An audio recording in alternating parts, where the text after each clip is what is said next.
Ես կարծում էի, որ կարիք չկար բոյկոտի մասին խոսել ընդհանրապես, բայց դե հարազատները այդպես էին որոշել, մի քանի օր առաջ ասացին, որ որոշել են բոյկոտել։ Ակնհայտ էր, որ այդ դեպքում նաև փաստաբանները պիտի բացակայեին դատական նիստից, իսկ դա նշանակում էր, որ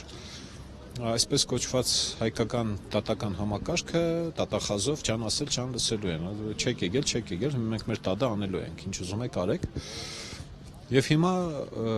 բարեբախտաբար հարազատները փոխեցին իրենց դիրքորոշումը, որովհետև ինչ-որ արդարություն բացահայտելու, հանցագործություն բացահայտելու թեմի բարակ ճանապարհ կար, դա մեր փաստաբանների ներկայությունն էր ներսում, այդ ճանապարհն էր միայն, որ որովհետև դատախազից ոչ ոք հույս չունի, ոչ ոք դատավորից հույս չունի, եւ հիմա հարազատները ասացին, որ վերանայում են իրենց դիրքորոշումը եւ գնալու են դատական նիստին, բայց պայմանով, որ պահանջելու են պատշաճ պայմաններ բոլորի համար։ Դա պատշաճ տարածք, շենքային հարմարություններ, նստատեղեր, որպեսզի բոլորը կարողանան ներկա գտնվել, ինչը ակնհայտորեն անհնարին է, որովհետև միայն լրագրողների եւ լրատվամիջոցների ներկայությունը այդ սրահը լցնում է լիքը եւ մեկ ուրիշ սրահ այդտեղ ինչքան հասկանում եմ չկա, չգիտեմ, կամ դի որոշեն մի ուրիշ տեղ տեղափոխել, բայց ես հուսամ, որ դատական նիստը մեր արդարադատության պալատ, որը քաղաքի կենտրոնում է եւ տեխնիկական պայմաններով լիակատար կերպով հագեցած է, այդպիսի պահանջ միջնորդություն դատարանի դահլիճում կհնչի, որովհետև անհեթեթություն է անհիմն կերպով, ինչ-որ հորինված կերպով վերցնել դատական նիստը արտագնա անցկացնել ռուսական զորամասի տարածքում, իբր թե ազատազրկված է եւ պատիժը այնտեղ է կրում, լավ է որ չեն որոշել դատական նիստը հենց պատժախցում անցկացնել։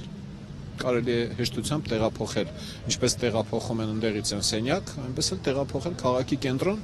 անվտանգություն ապահովելու բավարար միջոցներ ունեն իրենք։ Ինչու պիտի այդ դատը լինի ռուսական զորամասի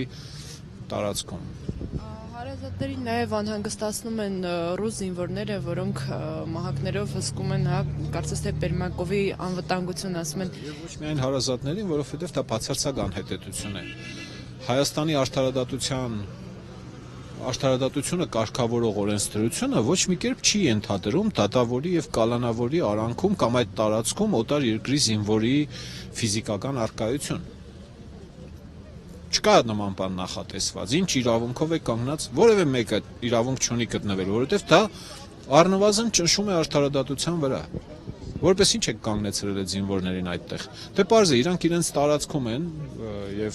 Կրեմլը որոշել է չհանձնել, մեր այս ողորմելի իշխանություններն էլ Կրեմլի խամաճիկներն են ուղղակի, իրենք ինչպես իրենց ասեն, առանց ասելու, իրենք գիտեն ինչպես ծառայել։